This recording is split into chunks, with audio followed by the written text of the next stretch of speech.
Merveilleux, si merveilleux est ton immense amour. Ta croix proclame la grâce de Dieu sur moi. Personne n'a vu ni entendu et nul ne peut saisir combien tu es puissant et glorieux.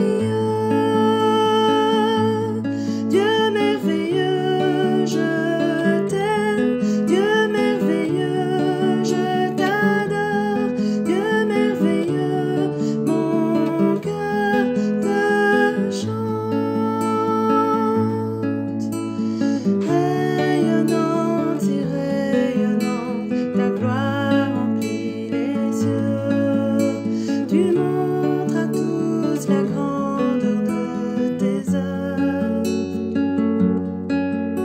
la beauté de ta majesté pousse mon cœur à chanter.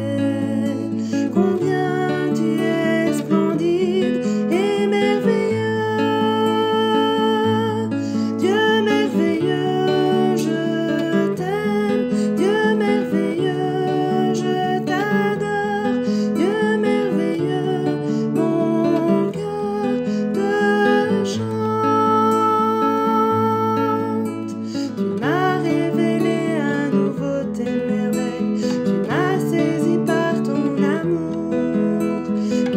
Sur la terre n'est merveilleux comme toi.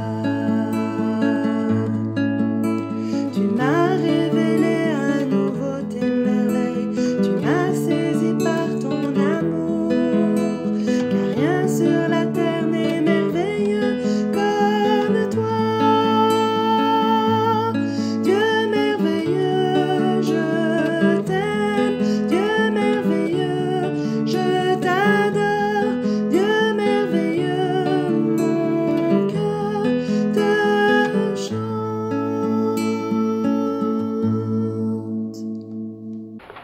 Tiens, la Sûre, est-ce que ça vous dit quelque chose? La Sûre, vous avez le petit cours d'eau qui traverse le Luxembourg. Il y a même un grand espace quelque part, je ne sais plus très bien où.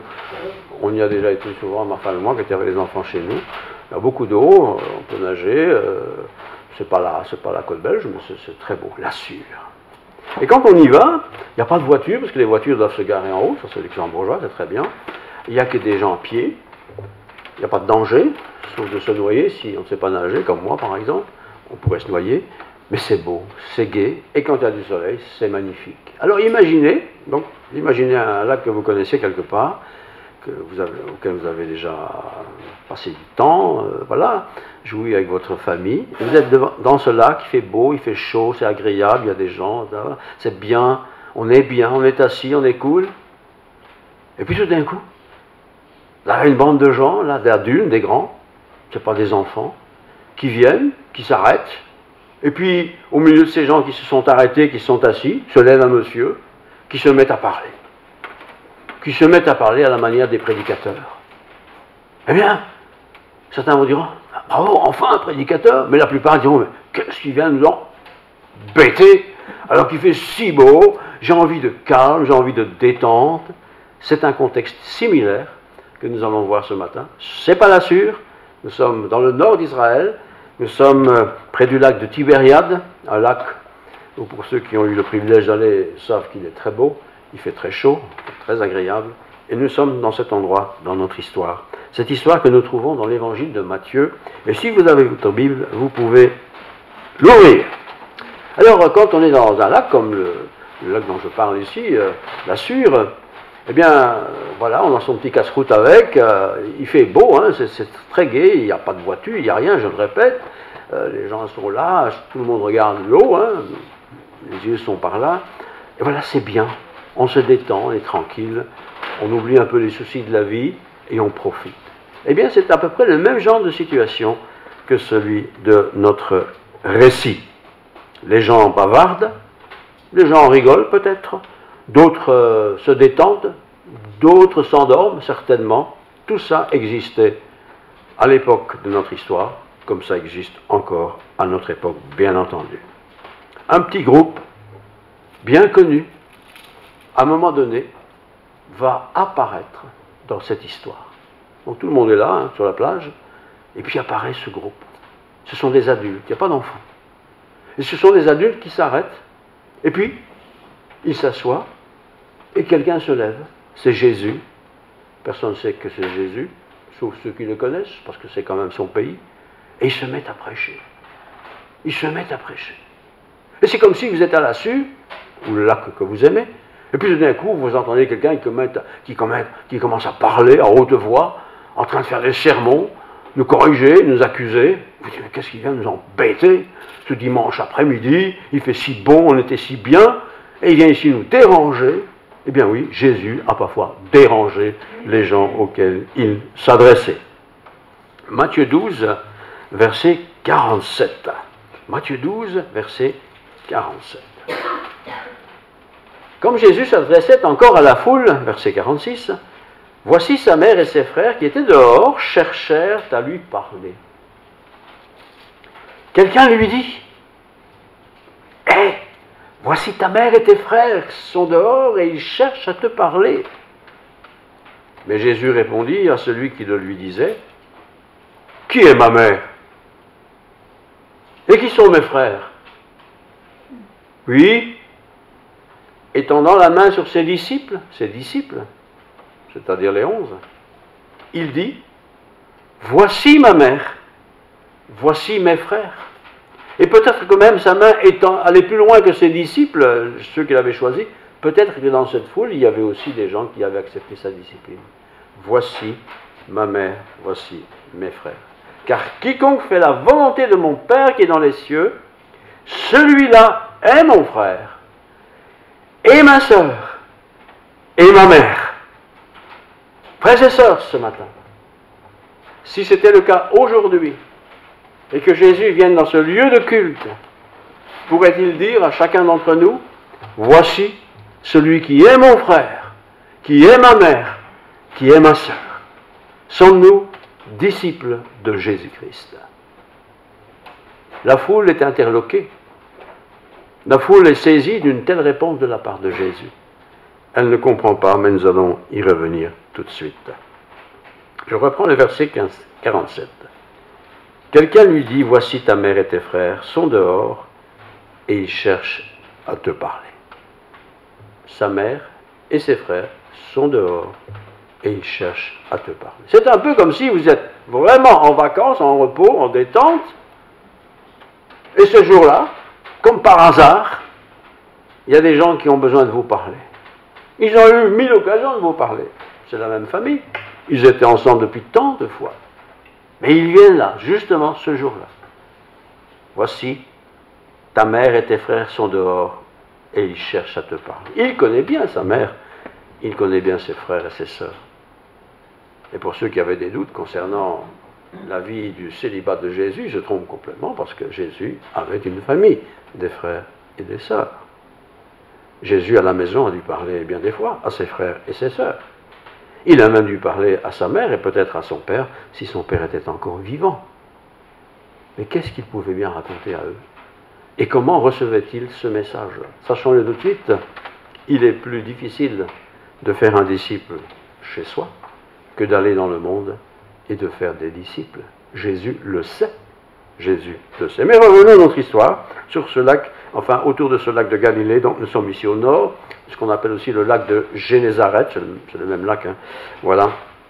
Et Jésus a l'habitude de s'adresser à la foule, comme Jésus s'adressait encore à la foule, Jésus ne perd pas son temps. Il ne part pas en vacances pour dire, moi je me repose, je bronze, et c'est tout. Qu'on ne vienne pas me déranger, Jésus n'est jamais dérangé. D'ailleurs, il n'est jamais dérangé parce qu'il sait que le temps est court. Et le temps de notre vie, frères et sœurs, vous le savez, est court. Même si on peut vivre 70 ans, 80 ans, 90 ans comme notre vie, la vie c'est court par rapport à l'éternité. Jésus ne ratait jamais une occasion, jamais, de parler de ça, de la foi, de la grâce, de l'amour de son Père, de l'amour de Dieu. Alors verset 46, je relis encore une fois, comme Jésus s'adressait encore à la foule, sa mère et ses frères qui étaient dehors cherchaient à lui parler. Que voulait bien que cherchaient bien ses frères et sœurs et sa mère pour Jésus. Ils connaissent Jésus. Il a été élevé dans la même maison. C'était le frère aîné, le fils aîné. Ils ont entendu 1000 fois les discours de Jésus. Tout le monde connaît le frère Jésus. Ah, c'est le parfait, là, c'est l'aîné. Vous savez, comme on parle aujourd'hui. Ah, lui, c'est le chouchou, hein, c'est tout, lui. Combien de fois Jésus a dû intervenir dans sa famille? Et pas seulement dans sa famille, mais dans sa famille certainement. Et il faut encore qu'ils viennent maintenant nous embêter alors qu'on est en train de bronzer idiot. En gros, c'est ça. Hein? Ah oui, Jésus dérange toujours. Jésus dérange parce qu'il dit la vérité. C'est ça le problème. S'il faisait comme tout le monde, il ne dérangerait pas. On pourrait s'amuser. Mais Jésus dérange parce qu'il sait que le temps est court. Le temps est court, le temps de notre vie est court. Le temps de notre vie est très court. Et c'est pourquoi, aujourd'hui, si vous entendez sa voix, n'endurcissez pas votre cœur. Vous connaissez ce texte de l'Ancien Testament. Verset 47, quelqu'un lui dit, donc à Jésus, hein, il est en train de parler, « Voici ta mère et tes frères sont dehors et ils cherchent à te parler. » C'est drôle. Ils ont eu 1000 occasions, enfin je pense, hein, beaucoup d'occasions, de lui parler quand même. Parce qu'ils vivaient ensemble. Ils avaient une société ensemble. Menuiserie Jésus, là, quelque part, sans doute. Entrepreneur Jésus, quelque chose comme ça. Mais non, il faut qu'ils profitent de ce temps de repos. Un peu comme nous, hein. Mais qu'est-ce qu'il vient encore sonner à la porte, celui-là? Il a toute la semaine pour me téléphoner, il faut qu'il vienne à la porte le jour où je me repose. C'est comme ça. On est embêté, on n'a pas envie d'être dérangé. Est-ce que ça nous dérange quand on va parler de la foi? Est-ce qu'on va attendre un jour meilleur pour partager notre foi ou discuter des choses de Dieu à quelqu'un qui sonne à la porte? Quel est mon point de vue là-dessus? Verset 48. Jésus répondit à celui qui lui disait « Qui est ma mère et qui sont mes frères ?» Puis étendant la main sur ses disciples, il dit « Voici ma mère, voici mes frères. » Donc, vous voyez bien la scène, hein? Il y a ses vrais frères de sang, il y a sa mère, Marie, et la foule dit « Ta mère et tes frères sont là. » Je pense qu'ils ont dû dire « Mais fais un peu attention à eux, quoi. » Et Jésus le répond, c'est formidable, parce qu'il dit, enfin c'est étonnant. Il dit, qui est ma mère? Qui sont mes frères? C'est presque vexant, ça. Tout le monde connaît la mère de Jésus, j'imagine. Tout le monde connaît ses frères, qu'il y en avait quand même quelques-uns, et certainement l'entreprise que les frères avaient reprise à leur père. Qui sont ma mère? Qui sont mes frères? Puis étendant la main sur ses disciples, on peut voir le geste, hein? Voici ma mère, voici mes frères. Comment dû réagir les disciples? Ces disciples que Jésus s'était choisis. Ils n'étaient peut-être pas encore vraiment établis, mais en tout cas, ils sont choisis. Ils accompagnent Jésus. Et quand Jésus dit, voilà ma mère, voilà mes frères, je ne sais pas ce qui s'est passé dans leur cœur. Je pense que leurs entrailles ont dû être émues, pas possible. Parce que ce n'est pas n'importe qui parle, c'est Jésus. Hein. Voici ma mère, voici mes frères. Et si c'était ce matin, est-ce que Jésus dirait, voici ma mère, voici mes frères? Sur ses disciples, ses enfants, ses rachetés. Les disciples, c'était des travailleurs, hein. Il n'y avait pas des intellectuels qui parlaient 15 langues, là. C'était des travailleurs. Voici ma mère, mes frères. C'était ma famille. Voici ma famille. Ses disciples, ce n'était pas sa famille de sang, c'était sa famille spirituelle. Et le Seigneur nous dit ce matin, voici ma famille. Nous qui sommes là et qui avons reçu le Seigneur, nous sommes la famille de Jésus. Voici ma famille, voici ma mère, voici mes frères, voici mes sœurs. Et les disciples, mais étendant la main sur ses disciples, il dit, voici ma mère. Car quiconque fait la volonté de mon Père, qui est dans les cieux, celui-là est mon frère, et ma sœur, et ma mère. Ces disciples étaient-ils parfaits? Mais non! Mais non! Parce qu'à la fin de sa vie, on sait que quand on est venu arrêter Jésus, ils ont tous pris la tangente, tellement ils avaient peur. Ils ne sont pas parfaits. Comme nous ne sommes pas parfaits, frères et sœurs. Mais ça ne change rien au fait que si nous avons reçu le Christ, nous sommes son frère, sa sœur, sa mère. Nous sommes de sa famille. Et si je suis de sa famille, ça veut dire que je dois faire attention, que cette famille ne soit pas offensée, ne soit pas sujet de scandale, ne soit pas méprisée à cause de ce qui s'y passe. Mon frère, ma sœur, est-ce qu'il aurait dit ça de moi si moi j'avais été ce jour-là dans cette histoire? Est-ce qu'il aurait dit ça de nous? Voici mon frère, ma mère, ma sœur. Ses disciples étaient parfaits? Non, bien sûr que non. Mais c'était ses disciples qui s'étaient choisis. Et si nous sommes là ce matin, soyez sûrs que Dieu nous a choisis. En fait, Dieu choisit tout le monde, mais tout le monde ne reçoit pas, tout le monde n'accepte pas. Eh bien, je suis là. Je suis donc frère de Jésus, sœur de Jésus. Et ça, c'est important. Le regard des gens n'est pas comme celui-là. Le regard des gens, eh bien, Jésus s'occupait des gens en général. Mais les gens pensaient qu'il aurait dû faire plus attention à ses frères et ses sœurs. Mais non. Quiconque fait la volonté, c'est mon frère, c'est ma sœur. Jésus s'intéresse aux Polonais, il s'intéresse aux Russes, il s'intéresse, voilà, merci, il s'intéresse aux Belges, aux Français, à tout le monde, hommes et femmes, de quelle que soit la culture. Ce sont mes frères, ce sont mes sœurs, parce qu'ils sont avec moi et ils écoutent ma parole. Nous sommes bénis dans ce sens-là. Nous sommes bénis et c'est pourquoi nous ne sommes plus étrangers de la maison du Père. Jésus était très connu. On parlait sûrement souvent de lui. Il ne se déplaçait pas pour rien. D'autant plus qu'il faisait beaucoup de miracles. Le problème, c'est que pour finir, les gens venaient pour le miracle. Les gens venaient pour avoir quelque chose, un intérêt, quoi. Mais Jésus n'est pas là pour faire des miracles. Il peut faire des miracles.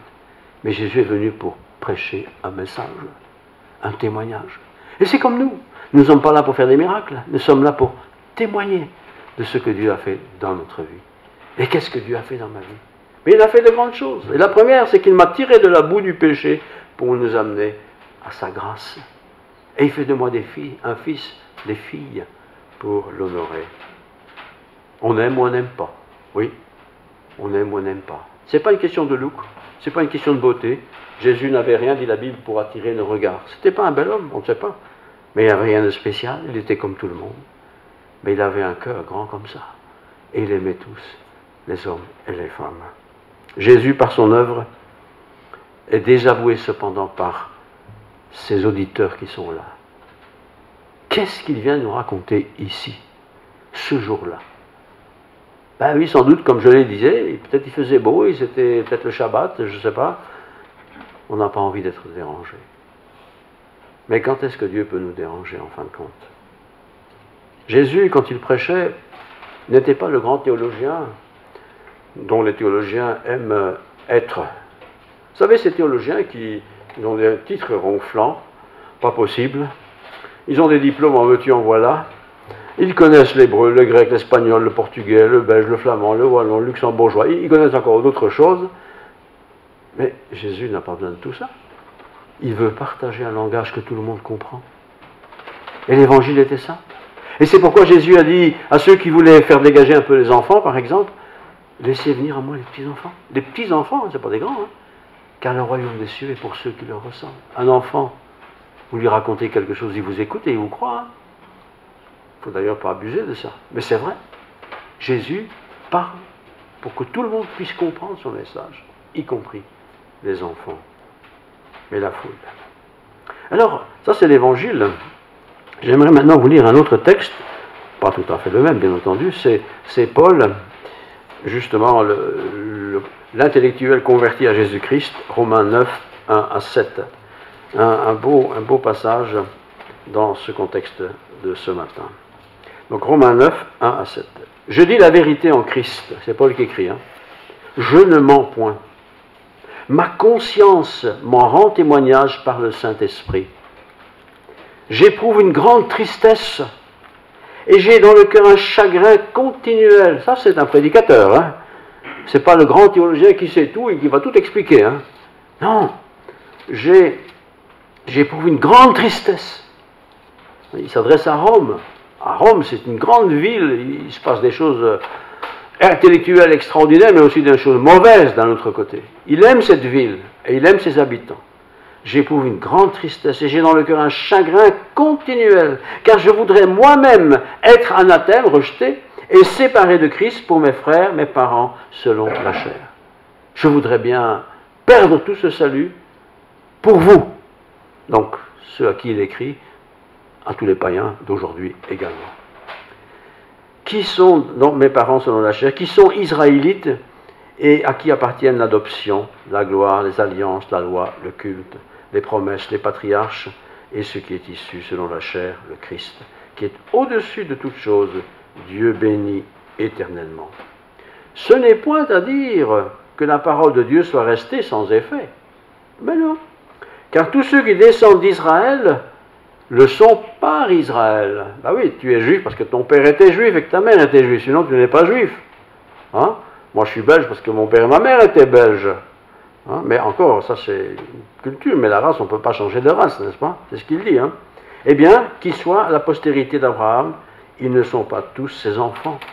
Oui, ils sont peut-être descendants d'Abraham, hein, ils ont le même sens si vous voulez, mais ils ne sont pas forcément les enfants de Dieu, car il est écrit, en Isaac, tu auras une postérité appelée par ton nom. En Isaac, en Abraham, en Jacob, il fallait accepter le message de leur Dieu, qui est le même qu'aujourd'hui, le Dieu, pour être héritier de ce peuple de Dieu.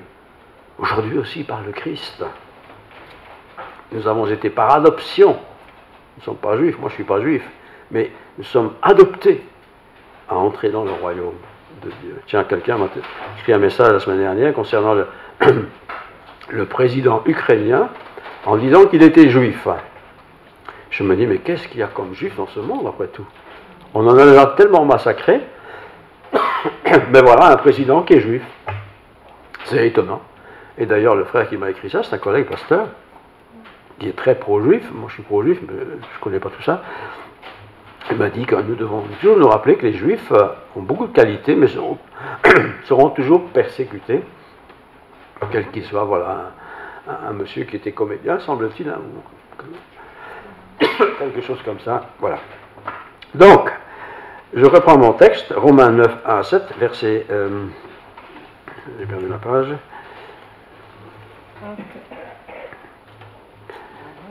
Non, je retourne. Merci Romain.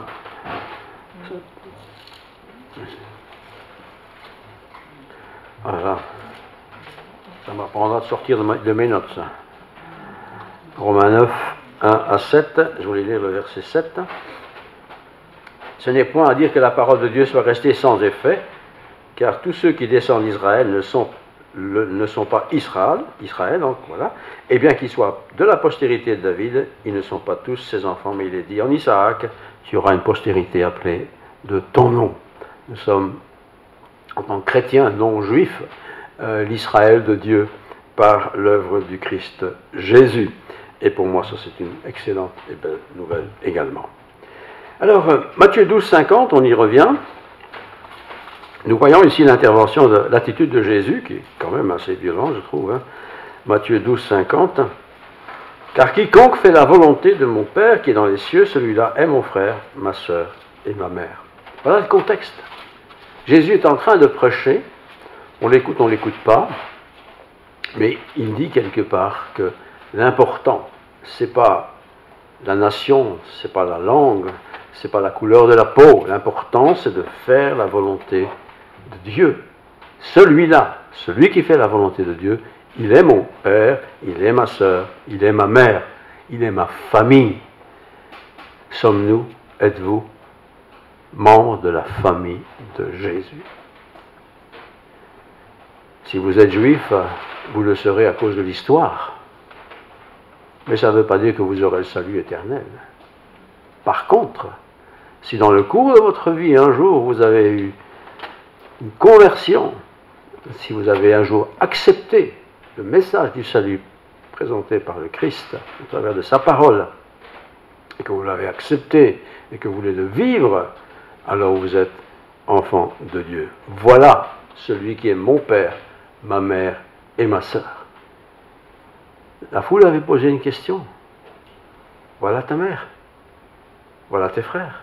Occupe-toi de ta famille. Accueille-les. Ta famille de sang. Oui.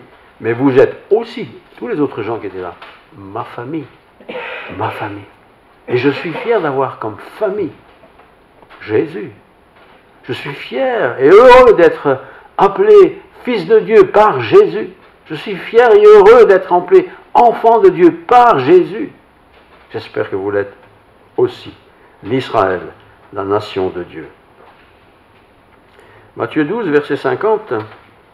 Car quiconque fait la volonté de mon Père qui est dans les cieux, celui-là est mon frère, ma sœur et ma mère.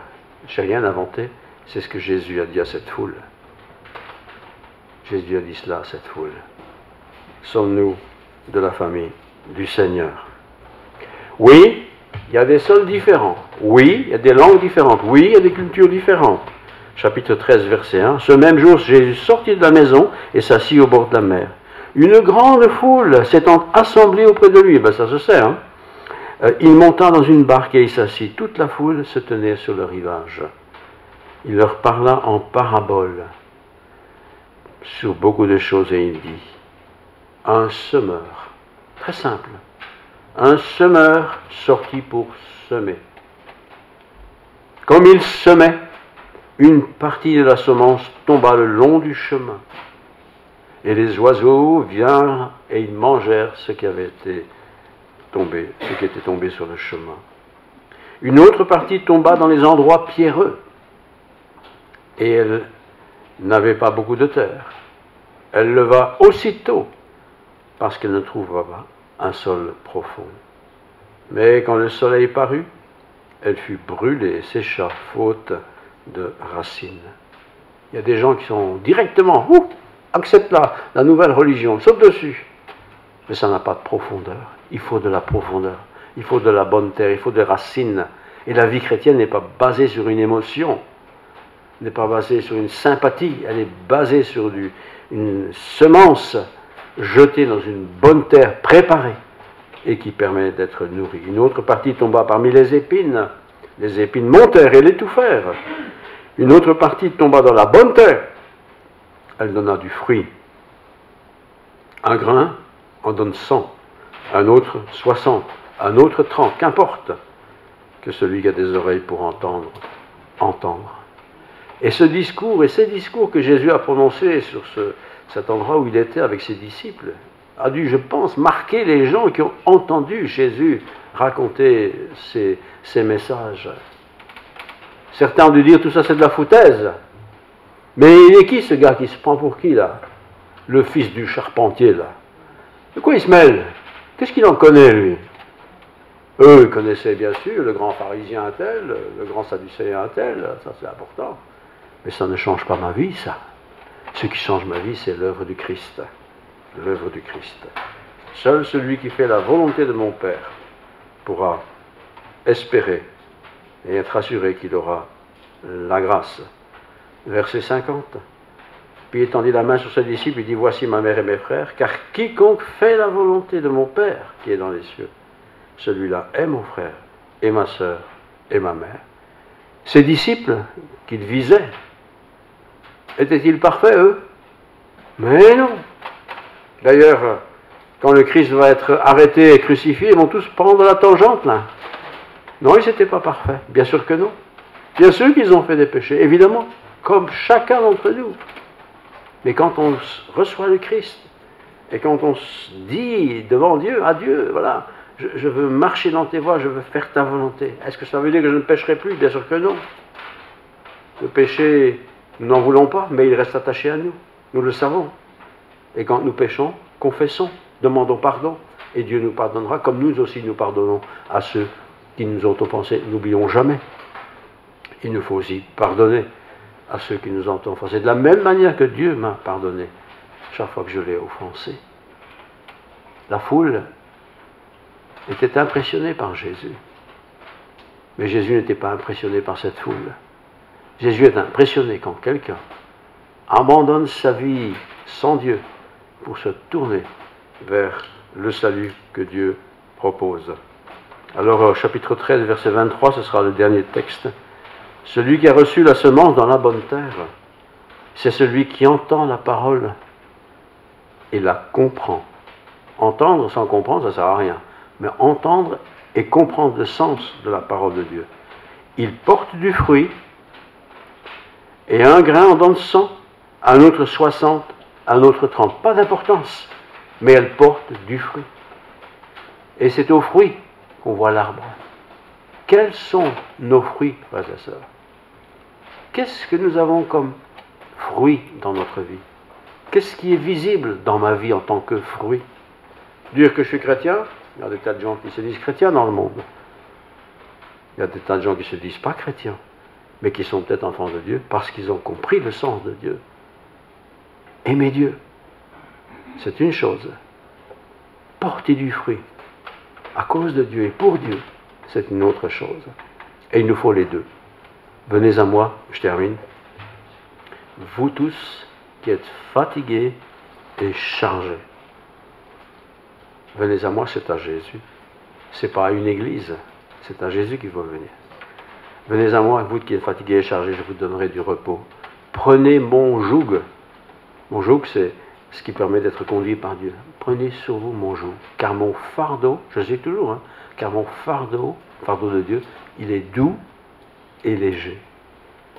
Dieu n'est pas imposant, il n'est pas écrasant, il n'est pas humiliant. Dieu relève celui qui est tombé, toujours. Il relève celui qui a péché, il relève celui qui est malade, il relève celui qui souffre. Ça, c'est Jésus. Un bel exemple pour moi-même, faire la même chose avec d'autres autour de moi, ma famille, mes amis et vous tous. Voilà. Mais avant tout, recevoir le Christ. Recevoir le Christ. Prions. Père Céleste, merci pour ce rafraîchissement, ce rappel. Nous connaissons ces choses, mais on a besoin d'être rafraîchis dans notre esprit. Nous sommes parfois trop attachés à la religion, au groupe, au nom du groupe. Mais ça ne sauve personne, ça ne sauve personne. Ce qui sauve, c'est ta grâce. La grâce, tu la donnes à quiconque se repent de ses fautes, qui reconnaît qu'il est pécheur. Non pas pour nous torturer, tu ne tortures personne. Tu relèves l'indigent toujours. Tu réponds à celui qui crie. Tu réponds à celui qui fait appel à toi, Seigneur. Tu es comme ça. Merci. Et nous qui sommes ses enfants, nous voulons être reconnaissants pour cette journée. Nous sommes tristes de tout ce qui se passe dans le monde en ce moment, c'est terrible. On a même du mal à croire que tout ça est vrai. Tellement ça semble être d'un autre temps, mais pourtant c'est vrai. C'est vrai que l'homme est tortueux par nature. Il est vaniteux et orgueilleux. Il a du mal à se repentir. Oh Seigneur, parle au cœur de ceux qui dirigent, qui se ressaisissent, qui changent d'attitude, que tu sois glorifié. Seigneur, que ta grâce soit sur nous, que la plénitude de l'Esprit Saint nous guide et nous inspire, que ta parole reste chère à nos cœurs, et que cette semaine soit bénie pour la gloire de ton nom. Et pour tous ceux qui souffrent autour de nous, que nous pourrons peut-être aider d'une manière ou d'une autre, donne-nous du courage pour le faire, de le faire pour le bien de l'autre et pour ta gloire. Seul au nom de Jésus, nous te prions. Amen. Amen.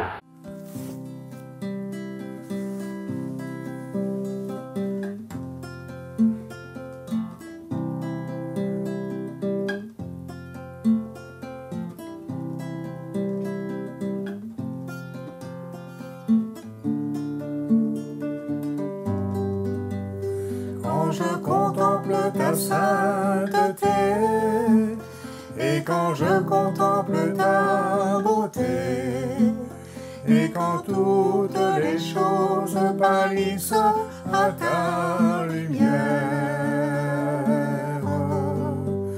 quand j'ai trouvé la joie près de ton cœur, quand je m'enveloppe de ton amour, et quand toutes les choses pâlissent à ta lumière,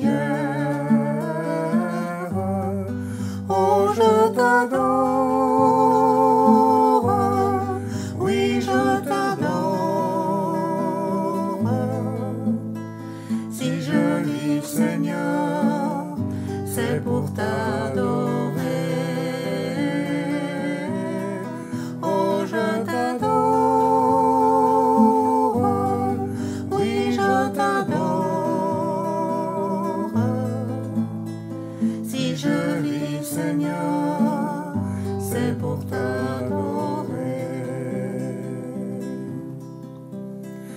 quand je contemple ta sainteté, et quand je contemple ta beauté, et quand toutes les choses pâlissent à ta lumière. Quand j'ai trouvé la joie près de ton cœur, et quand j'enveloppe de ton amour, et quand toutes les choses pâlissent à ta lumière.